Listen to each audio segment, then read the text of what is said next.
Hello friends, मैं हूं आपका मित्र पीताम्बर जहांगीर और आज के इस 3ds मैक्स सेशन में हम लेटाइस मॉडिफायर को सबसे पहले डिस्कस कर रहे हैं। तो हम जाते हैं फ्रंट व्यू में और यहाँ पे हमने एक प्लेन ड्रॉ किया।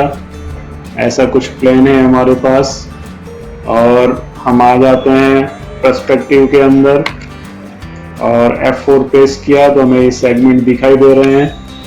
मैं चाहता हूं इसकी हेल्प से मुझे एक मैश जाली जैसा कुछ यहाँ पे क्रिएट करना है। तो हम गए मॉडिफाई पैनल में, मॉडिफायर लिस्ट पे क्लिक किया और L प्रेस किया तो लेटाइस मॉडिफायर आ गया। उस पर क्लिक करेंगे, आप देख रहे हैं एक ऐसी मैश हमें मिल गई है। अब यहाँ पे आप देख रहे हैं ले रखा है बोथ से मीन्स स्टड्स एंड जॉइंट्स। यहाँ पे जो आप ये सब दिखाई दे रहे हैं आपको, ये सारे स्टड्स हैं और जहाँ पर स्टड्स एक दूसरे को इंटरसेक्ट कर रहे हैं वहाँ पे जो आपको मॉडल दिखाई दे रहा है या ऑब्जेक्ट दिखाई दे रहा है वो जॉइंट्स है। तो मैंने बताया कि जॉइंट्स मुझे नहीं देखने हैं, ओनली स्टड्स देखने हैं। तो स्टड्स पे क्लिक किया, आप देख रहे हैं हमें ऐसा कुछ दिखाई दे रहा है यहाँ पर। अब नीचे स्टड्स की सेटिंग दे रखी है, अगर उसका रेडियस में रिड्यूस करता हूं, आप देख रहे हैं हमें ऐसा कुछ दिखाई दे रहा है। यहाँ पे सेगमेंट्स दे रखा है, यहाँ पे कुछ आपको सेगमेंट्स चाहिए तो आप सेगमेंट्स को इंक्रीज करेंगे। आप देख रहे हैं सेगमेंट्स वहां पे आ रहे हैं और इसी को मुझे अगर राउंड ऑब्जेक्ट के रूप में देखना है तो नीचे जो साइड्स हैं उनकी मैं हेल्प ले रहा हूँ। अगर मैं चाहता हूँ कि यहाँ पर मुझे अभी 4 साइड्स दिखाई दे रही हैं, वो 4 से ज्यादा होनी चाहिए, तो फिर हम साइड्स की हेल्प लेंगे। हम गए साइड्स में, आप देख रहे हैं जैसे मैं साइड्स बढ़ा रहा हूं और राउंड होता जा रहा है। F4 हमने प्रेस किया। मैं चाहता हूं कि इनको मुझे स्मूथ देखना है तो नीचे ऑप्शन दे रखा है स्मूथ। आप देख रहे हैं एकदम परफेक्ट राउंड मुझे दिखाई दे रहा है। स्मूथ ऑफ करेंगे तो ऐसा फैसेट्स मोड में डिस्प्ले होगा। यहाँ पे एक ऑप्शन है इग्नोर हिडन एजेस। इनके बीच में भी सेगमेंट्स रहते हैं। मैक्स के अंदर जो पॉलीगॉन बनता है वो 2 ट्रायंगल से मिलके बनता है, तो बाय डिफॉल्ट आपको नहीं दिखाई देता है। उसे देखना है तो हम इसे ऑफ करेंगे। आप देख रहे हैं ऐसी मैश हमें यहाँ पे विजिबल हो रही है और वापस उसे हटाना है तो हमने क्लिक किया, ये ऐसा दिखाई दे रहा है। अगर हम यहाँ पे चेक करते हैं तो इधर फेसेस नहीं है। इन फेसेस को देखना हो तो एंड कैप्स की आप हेल्प ले सकते हैं। देखिए वहां पे फेसेस हमें विजिबल हो रहे हैं, एंड कैप्स की हेल्प लेनी पड़ेगी हमें। तो ये हमारी एक मैश बन गई। अगर मैं चाहता हूं कि मुझे यहाँ पर ओनली जॉइंट्स ही देखने हैं तो जॉइंट्स पे क्लिक किया। आप देख रहे हैं मुझे ये सारे जॉइंट्स दिखाई दे रहे हैं और बीच में हॉलो पोर्शन है। यहाँ पे जॉइंट्स की सेटिंग है। ये जॉइंट्स होने कैसे चाहिए, इकोशा तो ऐसे हो गए हैं, ऑक्टा जो पहले शेप था, टेट्रा तो ये टेट्रा शेप में दिखाई दे रहे हैं और उनकी साइज वगैरह से प्ले करना है तो नीचे दे रखा है रेडियस। उसकी रेडियस हम इंक्रीज कर सकते हैं, डिक्रीज कर सकते हैं। उन्हीं के ऊपर मुझे सेगमेंट्स चाहिए तो यहाँ पे दे रखा है सेगमेंट्स, तो सेगमेंट्स की हेल्प से हमने उसे शेप को चेंज कर दिया। अब अगर मेरे पास कोई दूसरे टाइप का शेप है, लाइक मैंने एक सिलेंडर बनाया, ये सिलेंडर है हमारे पास ऐसा कुछ, और उसके ऊपर मैंने कुछ सेगमेंट्स को इंक्रीज कर लिया और हम गए मॉडिफाई पैनल, मैंने उसके ऊपर एक टेपर मॉडिफायर अप्लाई किया और अप साइड से मैंने इसको बढ़ा दिया। नेक्स्ट मैंने ट्विस्ट मॉडिफायर यूज किया, ट्विस्ट लिया और इसको थोड़ा सा ट्विस्ट जैसा शेप हमने दे दिया। नाउ मैं चाहता हूँ यहाँ पे मुझे एक क्रिएटिव मैश चाहिए, तो हम आते हैं मॉडिफाई पैनल में और यहाँ पे हमने लेटाइस को यूज किया। लेटाइस जैसे आप लेते हैं आप देख रहे हैं कुछ ऐसी मैश मुझे यहाँ पे विजिबल हो रही है।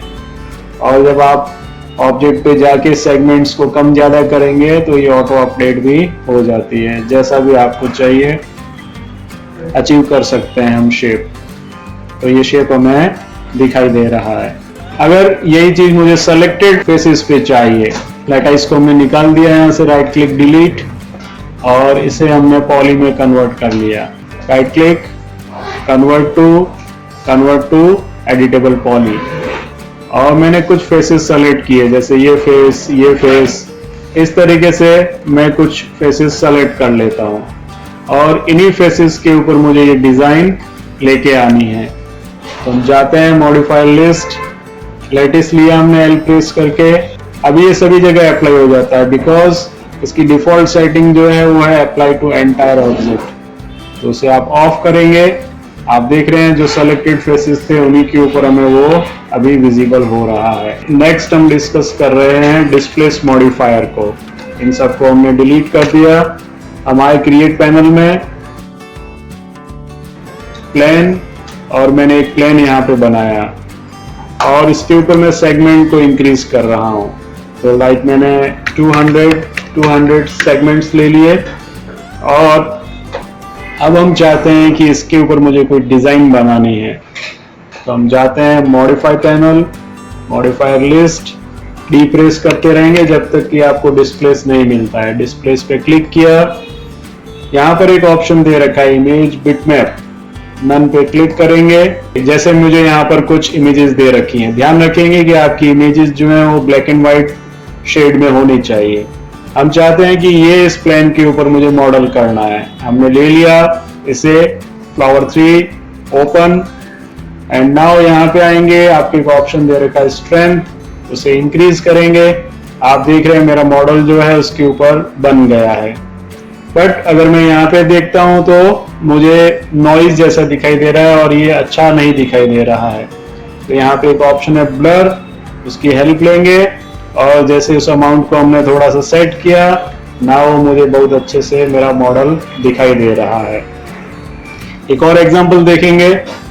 मैं गया यहाँ पे, एक प्लेन लिया हमने और एक बड़ा प्लेन मैंने यहाँ पे बनाया और सेगमेंट मैंने वही ले रखे हैं। इसके ऊपर मैं माउंटेन्स बनाना चाह रहा हूँ। गए हम वापस मॉडिफायर लिस्ट, डी प्रेस करते रहेंगे जब तक डिस्प्लेस नहीं आता है। डिस्प्लेस आ गया, अगेन बिटमैप, और इस बार मैं ये अब माउंटेन्स वाले अल्फा जो है वो यूज कर रहा हूँ। मैंने माउंटेन 2 यूज किया, ओपन कर लिया और नाउ स्ट्रेंथ को मैं इंक्रीज कर रहा हूँ। आप देख रहे हैं वो मुझे मॉडल वहां पे बनता हुआ दिखाई दे रहा है। जैसे भी मुझे इसके ऊपर स्कल्पिंग या डिफॉर्मेशन चाहिए था वो मैं यहाँ से अचीव कर लूंगा। इसके बाद हम समझेंगे पाथ डिफॉर्म मॉडिफायर को। जैसे मेरे पास यहाँ पे एक डिजाइन है और मैं चाहता हूँ कि ये डिजाइन मुझे इस पाथ के ऊपर सेट कर देनी है। इसको सेलेक्ट किया, मॉडिफाई पैनल, मॉडिफायर लिस्ट में जाएंगे हम और P प्रेस करते जाएंगे जब तक कि आपको पाथ डिफॉर्म मॉडिफायर नहीं दिखाई देता है। पाथ डिफॉर्म मॉडिफायर पे क्लिक किया, यहाँ पे आएंगे नन। इस नन पे क्लिक करने के बाद जिस पाथ पे इसे सेट करना है उस पाथ पे क्लिक किया और ये आप देख रहे हैं कौन सा एक्सिस है, ये एक्स एक्सिस है जिस पे हमें इसको सेट करना है। तो हम आएंगे और यहाँ पे बताएंगे path deform axis, x axis. आप देख रहे हैं थोड़ा सा ऐसा मैनेज हो गया। नाउ यहाँ पे आना है परसेंट और जैसे उस वैल्यू को आप इंक्रीज करेंगे आप देख रहे हैं हमारी डिजाइन उसके ऊपर एडजस्ट होती जा रही है। अगर आपका पाथ बड़ा है और आप चाहते हैं कि इस इमेज को स्केल करना है यानी स्ट्रेच करना है तो नीचे ऑप्शन दे रखा है स्ट्रेच, उसकी हम हेल्प लेंगे। आप देख रहे हैं उसके अकॉर्डिंगली हमारी डिजाइन उस पर सेट हो गई है। एक और एग्जांपल देखते हैं। इसको हमने सेलेक्ट किया और इसे हम इस पाथ के ऊपर सेट करना चाह रहे हैं। जाएंगे again modifier list, P press करते जाएंगे और लिया वापस हमने पाथ डिफॉर्म, अगेन नन और इस पाथ पे क्लिक किया। आप देख रहे हैं ये हेलिक्स इसके ऊपर सेट हो गया है, स्ट्रेच दे रखा है। आप बताएंगे उसे कितना उसको स्ट्रेच करना है और इस तरीके से उसे मैनेज किया जा सकता है। सो आज के लिए इतना ही। नेक्स्ट सेशन में कुछ और चीजों को हम डिस्कस करेंगे, न्यू टॉपिक्स को डिस्कस करेंगे। Please subscribe my channel. Thank you.